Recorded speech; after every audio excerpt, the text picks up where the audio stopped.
दोस्तों आज की कहानी है बहू का बर्थडे। तो चलिए इस कहानी को पूरा सुनते हैं। इस कहानी से आपको बहुत कुछ सीखने को मिलेगा। तो चलिए फ्रेंड्स शुरू करते हैं। रीमा ने आंखें खोली और बड़ी फुर्ती से उठी। बाप रे 8 बज गए, यह कैसे हो सकता है? मैं पिछले कई सालों से इतनी देर तक नहीं सोई हूँ, फिर आज यह कैसे हो गया? आज प्रीति की तो स्कूल गई, मोहित को अब ऑफिस के लिए देर हो जाएगी। फालतू में अब उनकी बातें सुननी पड़ेंगी। वह सब तो ठीक है, लेकिन माँ जी, वह दिन भर में कितनी बकबक करेंगी और मुझे इतनी देर कैसे सोने दिया इन्होंने? अब तक तो उन्होंने घर सिर पर चढ़ा लिया होगा। क्या हुआ होगा? रीमा जल्दी से उठने लगी।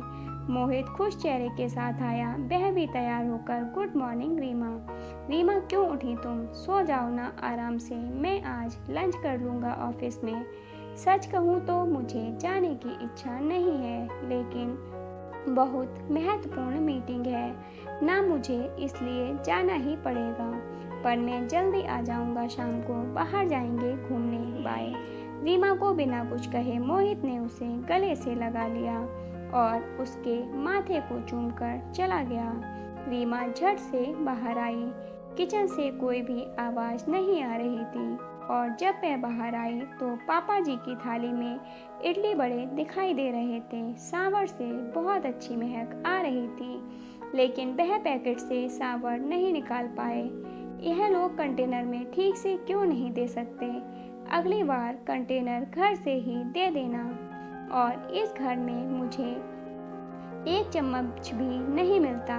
पापा जी बोले। रुकिए जी, जरा मैं निकाल देती हूँ, नहीं तो आप सब सांभर नीचे फर्श पर गिरा दोगे, मेरा काम बढ़ा दोगे। और आपके सामने ही तो है चम्मच, आपको तो कुछ कैसे नहीं मिलता क्या पता।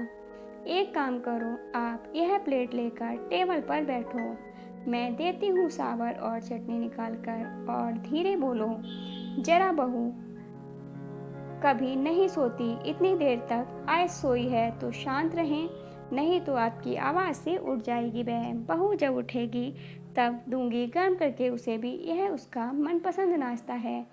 रीमा आश्चर्य से यह सब देख रही थी। अरे बहू उठ गई, तुम क्यों उठी? चलो अच्छा उठ गई। तुम्हारे पापा जी तुम्हारे मनपसंद का बड़ा सांभर लाए हैं, गर्मा गर्म खा लो, फिर बाद में चाय पियेंगे साथ में। माँ जी ने रीमा को टेबल पर बिठा दिया। प्रीति कहाँ है? दिखाई नहीं दी। रीमा ने पूछा। अरे बहू, मैं उसे स्कूल बस में बैठा कर आया। गई वह स्कूल, होशियार हो गई है अब अपनी प्रीति, जल्दी जल्दी करती है सब अपने काम, तकलीफ नहीं देती है वह अब।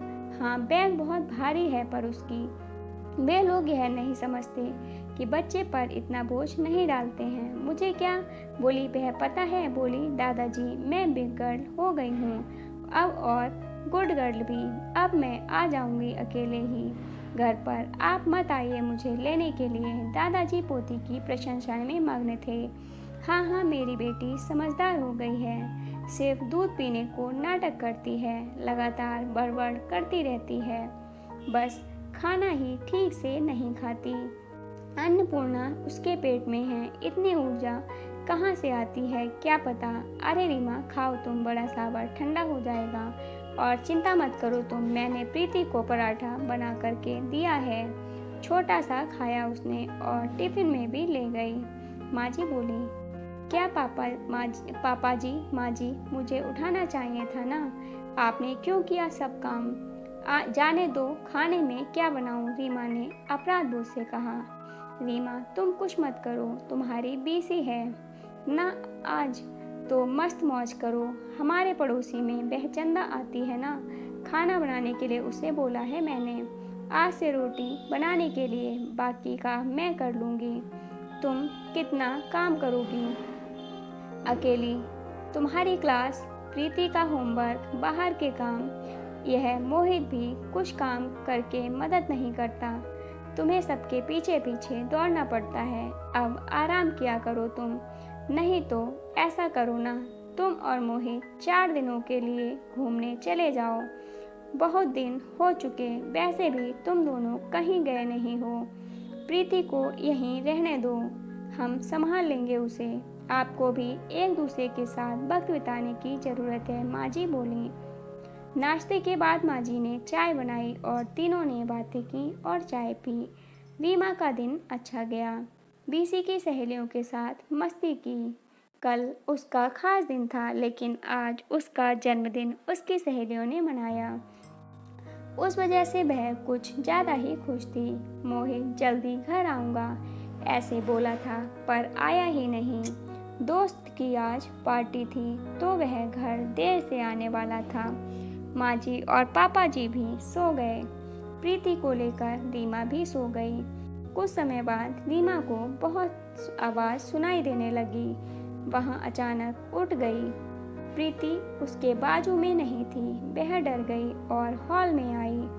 हर तरफ अंधेरा था और अचानक रोशनी आ गई। हैप्पी बर्थडे टू यू अचानक जोर से बोले माँ जी, पापा जी। मोहित सब हंसकर उसे विश कर रहे थे। प्रीति ने दादी की मदद से सुंदर केक बनाया था। रीमा ने केक काटा और सबको खिलाया। सभी खुशी के मारे सो गए। फिर बाद में सुबह रीमा उठकर देखती है तो पास में सुंदर सा ग्रीटिंग कार्ड था। उसकी बेटी प्रीति ने खुद के छोटे हाथों से बनाया था। वह कार्ड देखकर रीमा बहुत खुश हुई। उतने में एक बड़ा टेडी बियर चलते हुए उसके पास आया। सरप्राइज मम्मा, यह मैंने तुम्हारे लिए स्पेशल लिया है, मेरे पिगी बैंक में से शेविंग करके। रीमा को गले लगाकर उसकी लाडली बेटी बोली। रीमा की आंखों से खुशी के आंसू छलक पड़े। अब मोहित की बारी थी। उसने रीमा से कहा कि वह अपनी आंखें बंद कर ले और उसके लिए लाया हुआ खूबसूरत हीरो का हार उसके गले में डाल दिया और उसे आईने के सामने खड़ा कर दिया। वाह, अब सच में वह हार कितना खूबसूरत लग रहा है। सुंदर लग रही है मेरी रानी। लगता है जैसे यह तुम्हारे लिए ही बना है। मोहित ने खुशी से रीमा को गले लगा लिया। तभी रीमा कुछ कहने ही वाली थी कि माँ जी, पापा जी आ गए। यह दुनिया की सबसे अच्छी बहू रानी के लिए, मतलब हमारी बेटी के लिए है। माँ जी, पापा जी ने कश्मीर का टिकट रीमा के हाथों में रखा और रीमा उनके पैरों पर आशीर्वाद लेने के लिए झुकी, लेकिन माँ जी ने उसे गले लगा लिया। पापा जी ने सिर पर हाथ रखकर आशीर्वाद दिया। यह क्या माँ जी, पापा जी, इतना बड़ा सरप्राइज, वास्तव में इसकी कोई ज़रूरत ही नहीं थी और हम दोनों ही क्यों जाएं? रीमा ने उत्साह से कहा। नहीं नहीं, हम बूढ़े लोग क्या करेंगे वहाँ। वैसे भी आप दोनों को इसकी ज़्यादा ज़रूरत है और हम प्रीति का भी अच्छे से ख्याल रखेंगे ताकि आप दोनों फुल एंजॉय कर सकें। वह सेकंड हनीमून क्या बोलते हैं ना वो, आप आ जाओगे तो हम चले जाएंगे। पापा जी ने धीरे से मोहित को आंख मारी। रीमा और मोहित दोनों शर्मा गए। चलो पैकिंग करो, और आपको कल सुबह निकलना है। और आज क्या क्या खाना बनना है? आज रीमा की पसंद का माँ जी ने फरमान किया। दिन आनंद में गया। शाम को रीमा की आरती करके माँ जी, पापा जी ने उसे ढेर सारा आशीर्वाद दिया। रीमा इस प्यार से पूरी तरह अभिभूत थी। पूरी तैयारी हो गई थी, इसलिए बैग भर के मोहित, रीमा तैयार थे। कश्मीर के सपने देखकर रीमा को कब नींद आ गई वह उसे समझ में नहीं आया। दोनों कश्मीर पहुंच गए जैसे स्वर्ग ही हो।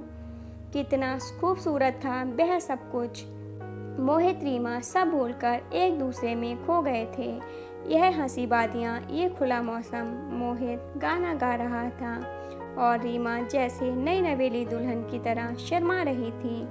एक दूसरे के ऊपर बर्फ के गोले फेंककर छोटे बच्चों जैसे दोनों मस्ती कर रहे थे। दोनों आज आइस स्केटिंग के लिए आए थे। बर्फ में ठीक से खड़े होने में असमर्थ रीमा एक दूसरे को ठीक करने के दौरान अपना संतुलन खो बैठी और वह जोर से गिर गई। आंखें खोलकर देखती है तो क्या, उसके बेड के ऊपर से वह गिर गई थी। बाजू में मोहित सोया हुआ था, मतलब वह सपना था। इतने में बेल बजी। दूध वाला आया होगा। वह बाहर आई। उतने में उसकी सास उससे बोली, अरे रीमा, हर रोज कैसे देर से उठती हो तुम? 15 मिनट देर हो गई आज तुम्हें। जल्दी करो, अब चाय बनाओ और नाश्ते में कुछ अच्छा नमकीन बनाओ। और मेरी सहेली आने वाली है, आज कुछ अच्छा खाना बना लें उसके लिए। और हाँ, घर पर ही रहना, आज कहीं बाहर मत जाना। माँ जी की रोज की कटकट चालू हो गई और रीमा सचमुच सपने से हकीकत में आ गई। हमेशा की तरह हर कोई उसका जन्मदिन भूल गया था। रोज रोज की भाग दौड़, घर के कामकाज, सास के ताने, ससुर की फरमाइश, पति की धुन पर नाचने और बेटी की लीला देखने में उसका दिन कब खत्म होता था, वह उसे भी समझ में नहीं आता था। जिंदगी भर दिन खराब लगने लगी, लेकिन कल उसने बहुत अच्छा दिन जिया। लेकिन इस एक रात के मीठे सपने में उसने इतने खुशनुमा पल जी लिए थे, जो उसके लिए क्या कम था। मन में उस कश्मीर का सपना साकार होने की प्रतीक्षा में वह काम करने लगी। दोस्तों, आपको कहानी कैसी लगी कमेंट बॉक्स में ज़रूर बताइएगा। अगर कहानी अच्छी लगी हो तो लाइक एंड शेयर कीजिएगा और ऐसी ही अच्छी अच्छी कहानियाँ सुनने के लिए चैनल को सब्सक्राइब कर लीजिएगा। दोस्तों, कहानी को पूरा सुनने के लिए धन्यवाद। दोस्तों, आप किस तरह की कहानी सुनना पसंद करते हैं कमेंट बॉक्स में ज़रूर बताइएगा।